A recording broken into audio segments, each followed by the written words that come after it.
Las palabras tienen un enorme poder. Traspasan la mera adicción de letras y vocablos para transformarse en portadoras de contenido, pero no solo semántico, de significado, sino de emoción. A lo largo de la historia, las narraciones, ya sean orales o escritas, han transmitido emociones a millones de personas en multitud de lugares e idiomas. Y esto es así, ocurre de esta manera, porque la palabra se carga de emoción cuando la unimos a nuestras experiencias. Ya de niños hemos sufrido o gozado con los protagonistas de nuestros cuentos. Para darnos cuenta de ello, solo es necesario ver a los más pequeños y sus reacciones ante las historias bien narradas. Esos ojos de par en par, esa boca abierta, esa atención plena, ese sufrimiento por lo que le sucederá o no al protagonista, ese discurrir del tiempo hacia un final, esperemos, feliz. Pero el poder de la palabra no se limita a nuestra infancia. Ese es el camino por el que la palabra se transforma en uno de los instrumentos mediante los cuales nos relacionamos con el mundo. Cuando hablamos del pasado, lo hacemos con palabras. Cuando soñamos el futuro, también utilizamos palabras. Y en el presente, cuando queremos compartir nuestras emociones, las transmitimos, entre otras maneras, con palabras. Por ello, si las palabras son el modo en que recordamos, transmitimos y compartimos emociones, podemos usarlas para crear nuestro propio relato, nuestra propia narrativa que influya en nuestro estado de ánimo.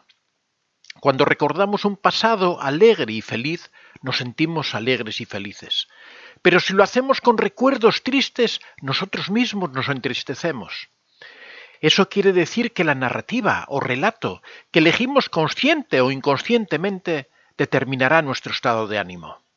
Es decir, eliges lo que piensas y por ello condicionas tus propias emociones y sentimientos. Todo lo que te he indicado anteriormente quiere decir que en parte las narrativas o relatos que tú creas condicionan o determinan tu respuesta emocional. Entonces, ¿qué ocurre si yo creo un relato a mi conveniencia? Si construyo la historia que yo deseo, que puedo influir en mi estado de ánimo de una manera determinante. Y esa es la magia de los relatos, que yo los puedo utilizar a mi favor como un arma para controlar mi estado de ánimo y por tanto decidir cómo quiero sentirme. Te daré un pequeño ejemplo. Después del funeral de mi madre, nos reunimos la familia. Todos estábamos muy tristes de que una mujer tan maravillosa y aún joven se hubiera ido sin darnos tiempo a disfrutar más de ella. Comentábamos la injusticia de la vida y cada vez nos poníamos más tristes. Entonces mi padre levantó la voz y comentó que su esposa había sido una mujer muy valerosa y que no le gustaría vernos tristes a todos y que por qué en lugar de martirizarnos con ese triste suceso no recordábamos los acontecimientos felices de su vida.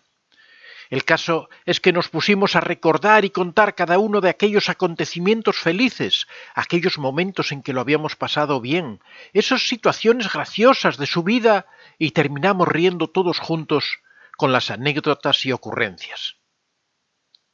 Esta es la magia de las historias, aunque obviamente nos podemos preguntar ¿por qué ocurre esto así?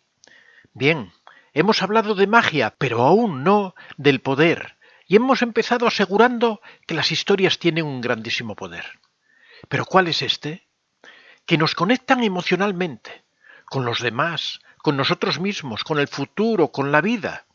El poder de las historias es un poder emocional y eso es, sí, muy poderoso. Volvamos a ese niño, a esa niña que tan atento o atenta está escuchando el cuento que le contamos. ¿Qué ocurre en su cabeza, en su corazón, en lo más profundo de su ser, que se conecta emocionalmente? Da igual que sepa que eso de Caperucita y el lobo no ha pasado nunca y que nunca pasará en la vida real. No importa que conozca el final de la historia, eso no le importa. Lo que sí importa es que siente miedo, angustia, suspense, esperanza y alegría cuando el cuento acaba bien. Y ese ramillete de emociones le hace entender, entenderse, manejar situaciones complicadas en un marco de seguridad que en este caso es la propia ficción. Es así como se crece y se prepara para entrar en el mundo. Decía Vargas Llosa que la literatura es una gran mentira que cuenta una gran verdad. Eso es así y más, porque esa verdad no es patrimonio exclusivo de la literatura, sino de todas las historias, incluso aquellas que nos contamos a nosotros mismos. Aquí hay un importantísimo punto, ya que todo esto no vale solamente para las caperucitas y los lobos, vale para las historias que nos contamos a nosotros mismos. Recuperemos eso de que nos contamos el pasado, el presente y el futuro en forma de historias. Aquí no hay propiamente ficción, pero hay narración y por tanto hay conexión emocional. Veamos un ejemplo. Ayer fui a cenar y el servicio fue un desastre. Desconozco la razón, pero el camarero que nos atendió desde el primer momento parecía que nos tuviera manía. Así fue durante toda la noche. Hasta me tiró la copa de vino por encima. Un verdadero desastre de velada. Y no volveré jamás a ese sitio. ¿Qué le habré hecho yo a ese tipo para que me haya tratado de ese modo? Puedo contarme el pasado de una manera o de otra. Dependiendo de qué elija, conectaré con unas emociones o con otras. Pero parémonos aquí. ¿Qué está sucediendo? Muy fácil. Si me cuento este acontecimiento de esta manera, automáticamente conecto con la emoción del enfado, la rabia. Puede que acabe en la ira. ¿Cómo no? Si me he sentido injustamente tratado. Pero esto es así porque me lo cuento así. Puedo y tengo el poder de contármelo de otra manera. Por ejemplo, que ayer fui a cenar y que el camarero, el pobre, estaba muy nervioso. ¿Sería su primer día de trabajo? ¿Le habría recordado yo a algún amigo de su adolescencia con quien seguro tenía algún asunto pendiente y no se atrevió a preguntarme?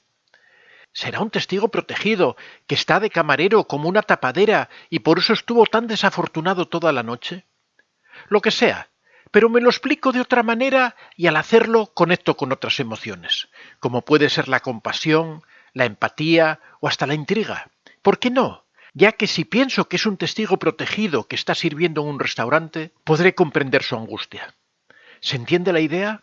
Eso es, puedo contarme el pasado de una manera o de otra, y dependiendo de qué elija, conectaré con unas emociones o con otras. Si esto es importante para contarme o entender el pasado, aún lo es más cuando me cuento el futuro, o sea, cuando me proyecto al porvenir. Imagínate que mañana tengo una presentación delante de un cliente y me cuento que como me cuesta mucho hablar en público, lo haré mal. Quedaré peor y vaya, será todo un desastre. Si me proyecto así hacia el futuro, ¿cómo crees que me va a salir la presentación? ¿Con qué emociones crees que entraré en la sala de reuniones?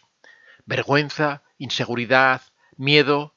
Así la verdad es que va a ser muy complicado que las cosas salgan bien. En cambio, si pongamos el caso, me cuento que mañana tengo una presentación y que a pesar de que no soy el mejor orador del mundo, me he preparado y que además, en todo caso, va a ser una buena oportunidad para aprender, para ir ganando en seguridad y confianza y que con el tiempo estoy seguro que voy a mejorar mucho eso de presentarme en público, la cosa cambiará, ¿verdad? Es más que posible que entre en esa sala de otra manera y de esta manera, valga el juego de palabras, será muy distinto el resultado. Emociones diferentes, maneras diferentes de afrontar la realidad. No es casualidad. Y es que emoción viene del latín e movere, y podemos traducirlo como desde donde nos movemos. Es decir, si estoy en la emoción del miedo, entro a la realidad desde esa emoción. Por tanto, todo yo estaré rígido, preparado para escapar, al borde del sobresalto. En cambio, si entro a la realidad desde la emoción de la alegría, todo mi ser estará abierto al aquí y a la ahora, brillante, seguro y con ganas de divertirme. Es por esta razón que debemos ser muy cuidadosos con aquello que nos contamos. Podemos llenar nuestro corazón de posibilidades o podemos intoxicar nuestros pensamientos con limitaciones.